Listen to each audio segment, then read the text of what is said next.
have our awesome panelists come up and do a Q&A portion. And this is really the time that you all can jump in and speak. So think about all the things that they said earlier when they were doing their interviews, how it pertained to your particular business. Really think and dive deep about what you came here tonight to get out of this, right? You didn't just come for the snacks, which are great, but we didn't come for that, right? You came to really pick their brains, whether it's to get funding, whether it's to learn about marketing, whatever it is that you came here for, this is the time to get something out of this night. So please think of your questions if you didn't already write them down. Some people have notebooks, love that, overachievers, okay? So think about those questions. We're gonna have the Q&A now.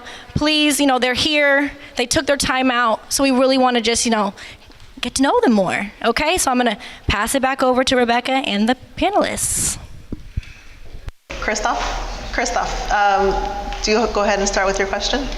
Voilà, je suis very glad to be here. I'm the founder of Skin Dice, a new brand, like a little dye where I got the community. Very nice. Basically, his question, to sum it up, was how to create this environment of fashion community in the Bay Area like you do see in Milan and New York. So who wants to take that one on?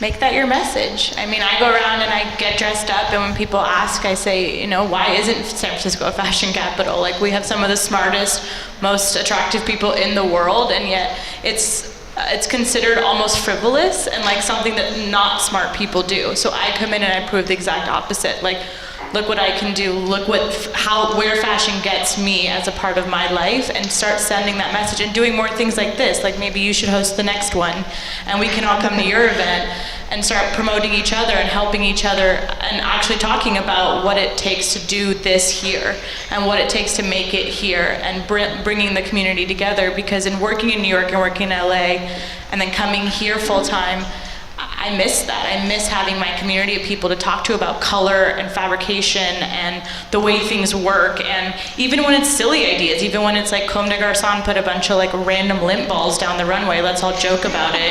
Like, I just want to do that. I want to talk about it and bring it to light. And I think we have to start that. We have to be the people to do it and make it relevant, and then prove to everybody else that they were wrong by doing it. Because it's just such a community of doers and really and intellectuals that it's about, I think, showing them as opposed to telling them. Yeah, I agree with her. This is exactly why I wanted to create this environment of creatives coming together and just build together, network. I mean, you can meet amazing people in this room. I know a large majority of you guys in this room, and I know your background, so look at each other's name tags, the color schemes, if you guys did the chart, and network, meet each other. I feel like it's starting to happen. I look around and I see a lot of people that have left tech and are doing something cool, or maybe they just came here and they went to, fashion school and they're staying instead of leaving to New York or Milan. There's a company called Birdies, there's Ingrid and Isabel, and maybe it's not like high fashion, but there's a bunch that are coming. Kin the Label, there's a bunch that are coming. And so I think we just have to start talking about it and collaborating together, and just like Charlotte said, like, let's all promote each other and start talking about it, and then other people will start talking about it too. And to go really quickly off her collaboration, they're collaborating with Ondrea and Kellie with another designer here. Kellie, where are you, Kellie? Right over here. She also manufactures here, and they both do, she does meditation pillows, and they also do pillows in their home decor line, and they're like collaborating their prints on her meditation pillows in the future, which is pretty amazing to see happen here. The only thing that I would add is I wouldn't try to make San Francisco like Milan or San Francisco like New York. San Francisco is San Francisco. I mean, just look at how we're all dressed here. It's very unique to the world that we live in. And so even if it is computer sensors or other sorts of things, I think that's okay. I don't think that's against fashion or against creativity, but it's kind of like when LA was trying to, Silicon Beach or something, or Silicon Alley. It's not. There's Silicon Valley, and then there's everything else. And we should just be, I think San Francisco should be that way as well with fashion. You can have people that dress very stylishly, And then you could have people that may not be stylish per the magazines, but are very stylish, very comfortable, very fashion forward, very much who they are as people and who we are as a region of the world. Cool. Thank you. Next question.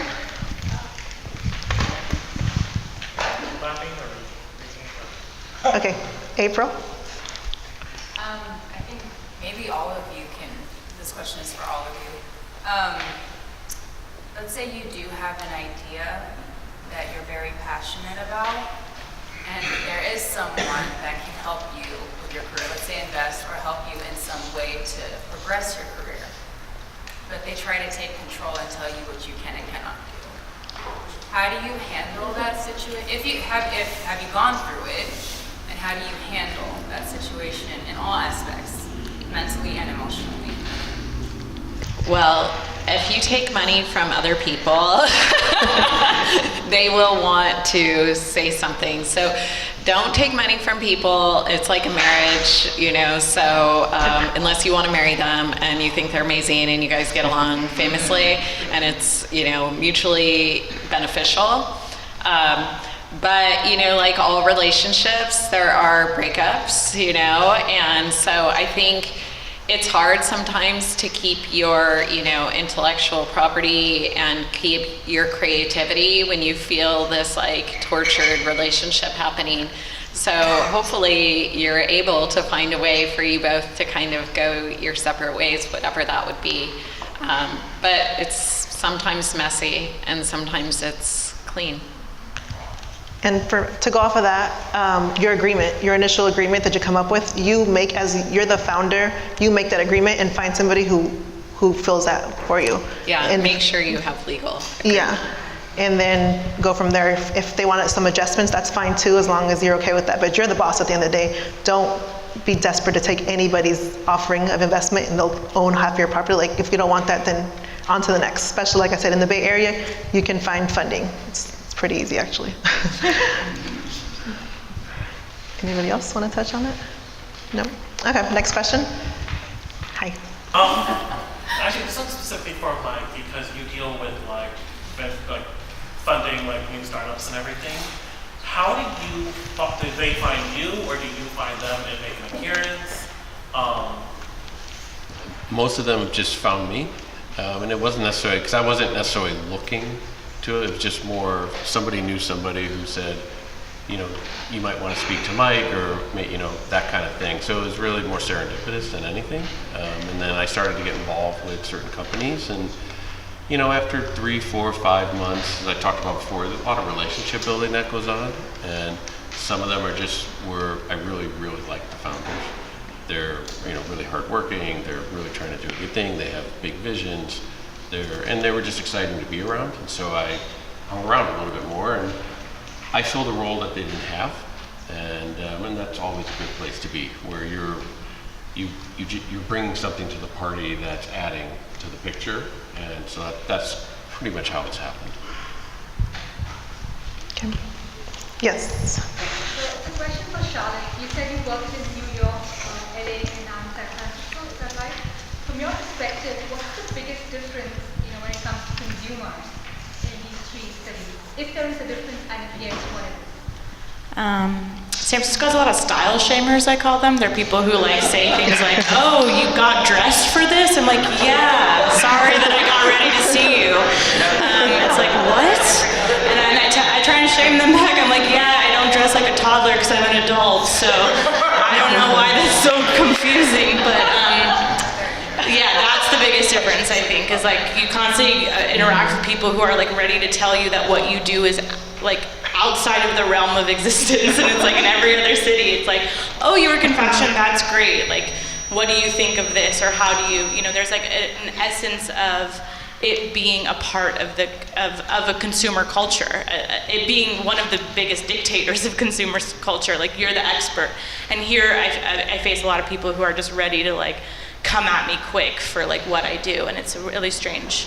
That's the biggest, and not everyone. The other thing here I think that's really great is that you get people who are, if they're looking for an expert, they're really ready to trust you too. That's one of the other things, like in styling or the custom clothes I do, they're coming for the resource, and because they're they're ready to like, you know, meet somebody who knows what they're talking about. As soon as you really are somebody who can deliver, they're ready to be your friend and somebody that can trust you, which is a nice consumer culture to have, as opposed to being like one of many, where they can just kind of always come around but then go to this other person down the hall or something like that.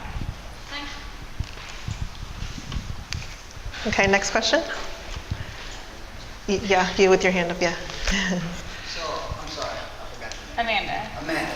Yeah. So, I know you're talking about cross marketing and everything. So, let's say you got a shirt. When you start marketing it, let's say you go ahead with more money you spend, okay.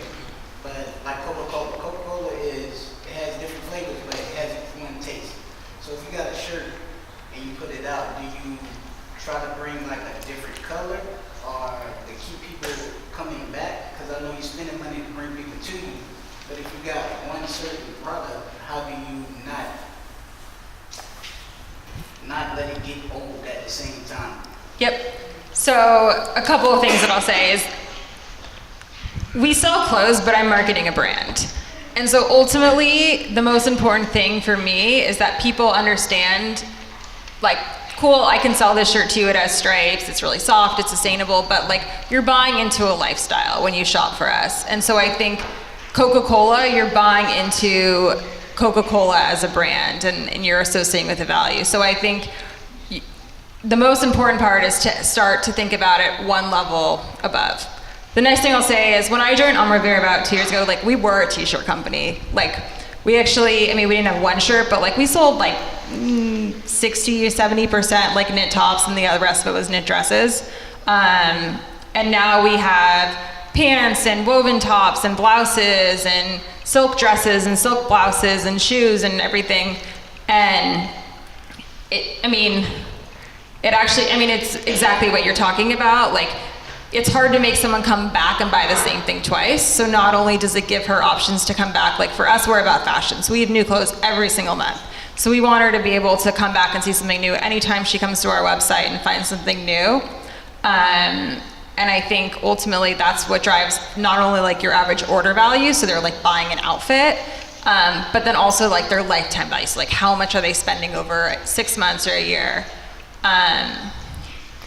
I think I answered your question. I mean, the other thing I would say is, like, once you get them, it is so much more expensive to acquire a customer than it is to retain. It costs 10 times more. So like, don't stop talking to them, right? So they buy your first shirt, like, email them, talk to them, ask how it was, reach out to them, ask what else they want. And I think you do have to introduce more products. Like, you know, you can only sell the same thing to somebody so many times. Yeah. Right? Well, to touch on both of your questions that just came out, it's really about the consumer and, like they said, the brand that you're selling.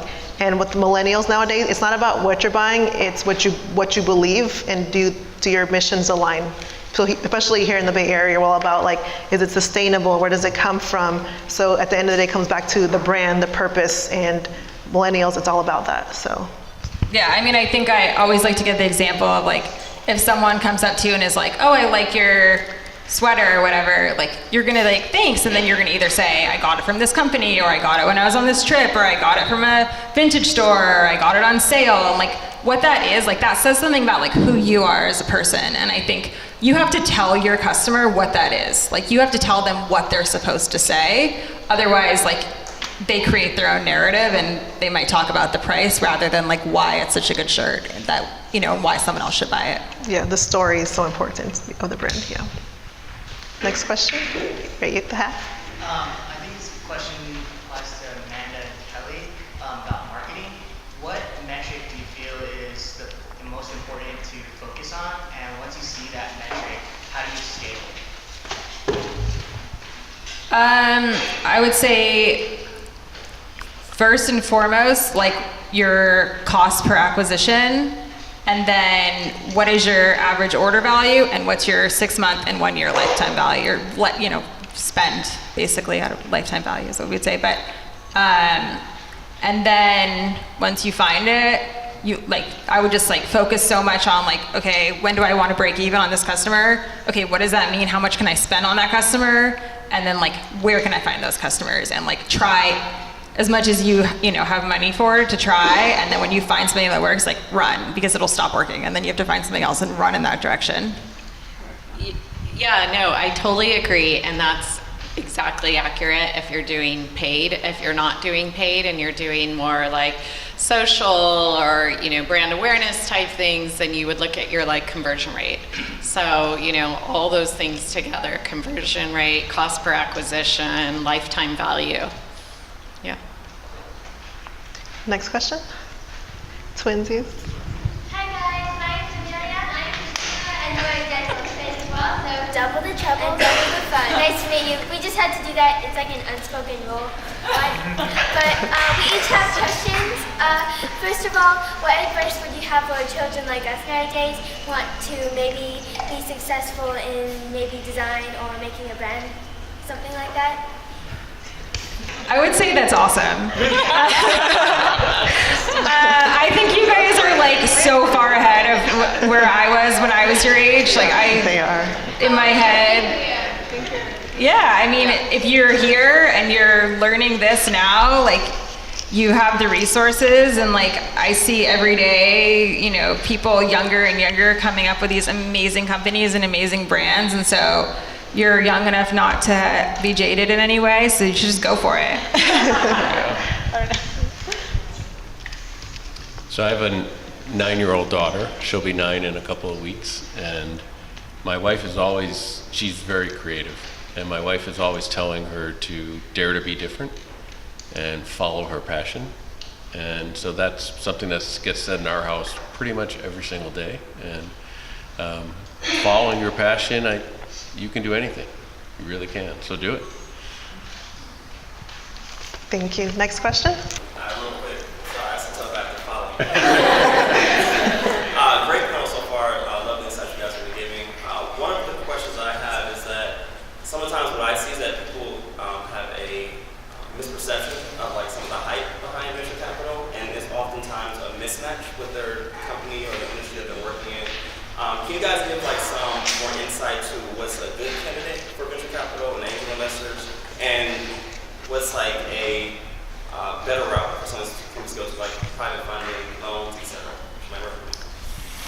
Well, I have a different answer, but lately there's a book that's out right now. It's called Leapfrog, and it is about alternative sources of money. There's crowdsourcing, there's debt, there's loans you could take on. Venture capital, I think, in the Bay Area is sexy because there's big announcements that go with it. But, like the question from the audience, venture capital comes with like a whole bunch of people that are going to make you do spreadsheets and like have meetings every month, and you might not want that. Mm-hmm. So I think find somebody, that believes in you, fund it yourself, work that extra job initially, get creative, do crowdsourcing, collaborate with somebody else that believes in you, that might be able to fund it, there's just so many other avenues that might be better, until you gotta.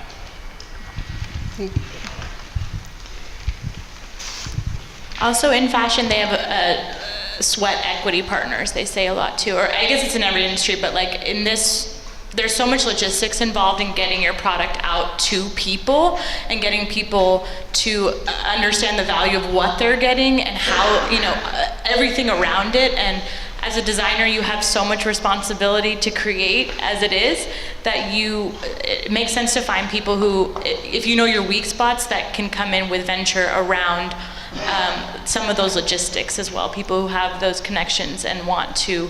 There are people who invest solely in fashion and understand the manufacturing and how you're going to ship everything and all those different types of things, and knowing the right time to go from private investing to venture capital based on where you're at and who would be the right partner because of some of the things that aren't working as a part of your business, I think is a lot of the advice that I got while I was getting funded, which was like, as I was looking at venture capital versus private and all these different conversations, that was one of the things I was like, oh yeah, like I don't know anything about shipping. Like eventually that will probably be something I'll need a partner for. So thinking about those types of things as you're going forward, I think is important. think we'll do 2 more questions. We'll do 2 more. You right there? I'm a graphic designer, but I'm also trying to like kickstart like a clothing brand. But I'm also still in high school, so I was just wondering what you guys think about like going to creative school versus like going to business school, or like the benefits. In my opinion, if you're already practiced and if you have a creative ability already, that you have your own voice, expression, go to business school. I mean, you're going to learn more creatively by exploring on your own and working, collaborating outside of a school setting. You don't need the discipline around how to create bring an idea to fruition, but the business stuff, yeah, you got to learn that. Yeah, I do have to agree. That's, like I said, I didn't learn that in school, but I went to fashion school. I didn't learn any of this at all. So I had to learn it on my own. And I could have took like a sewing class, you know. So I definitely would say the business school route too. I disagree, like 100%. I feel like if you're going to go to school for something that you don't necessarily have an interest in, you're not going to be successful at that, you know. And if you want to go to business school, then be a business person. If you want to be an artist, go to art school, you know.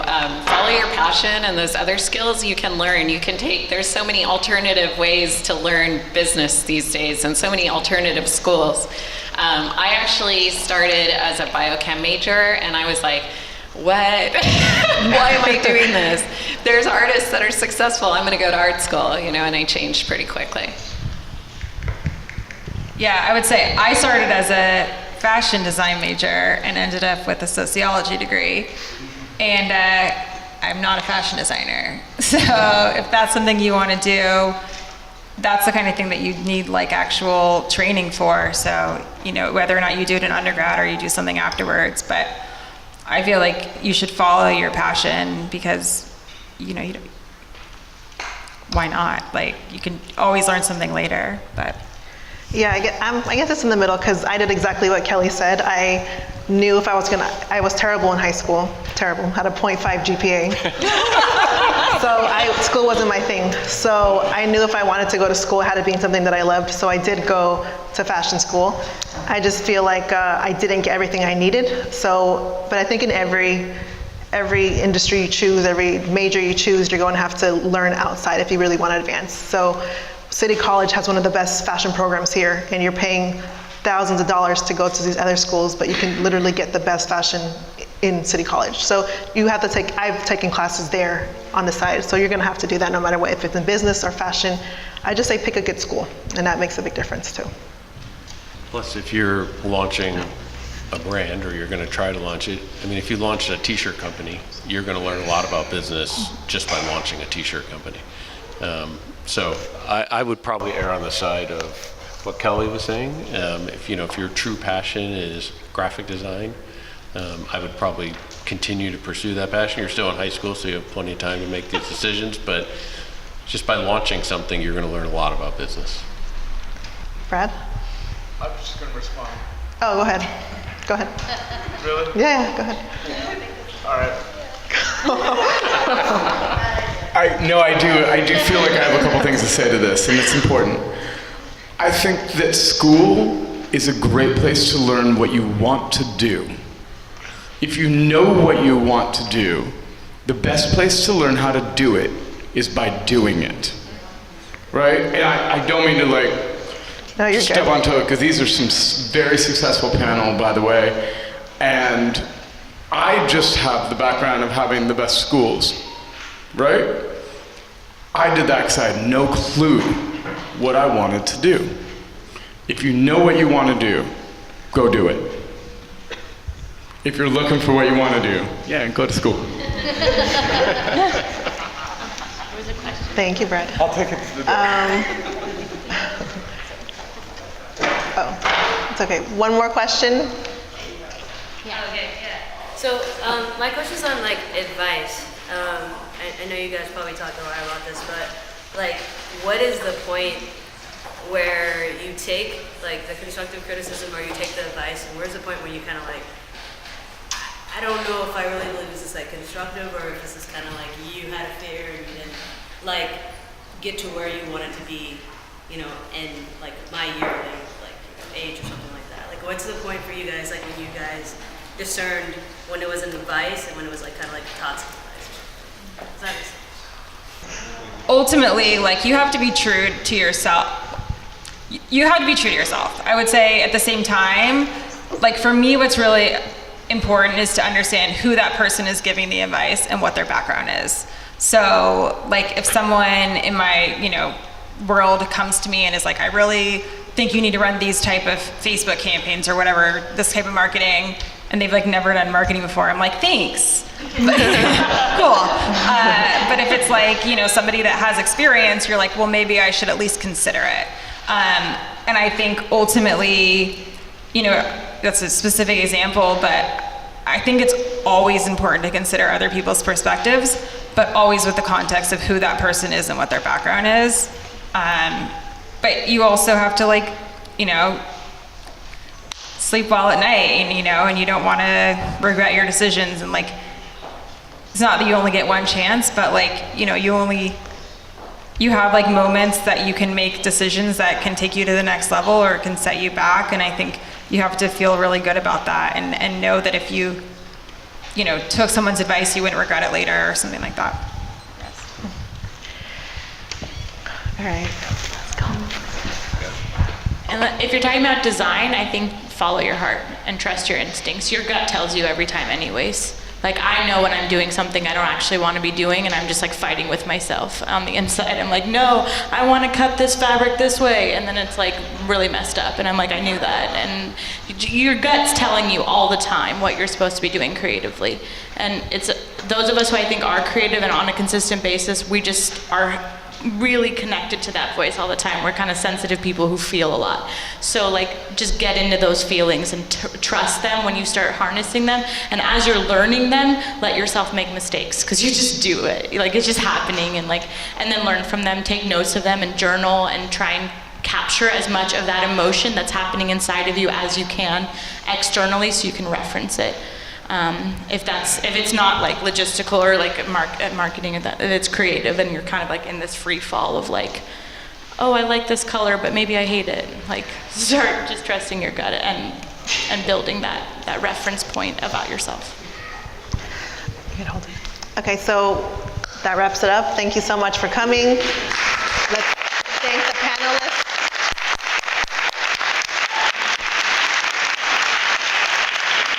Like I mentioned, stay around. We have until 9 o'clock. We'll be mingling. There's some designers have their stuff showcased on the cutting table. There's drinks, so help yourselves. Thank you. Thanks, Rebecca.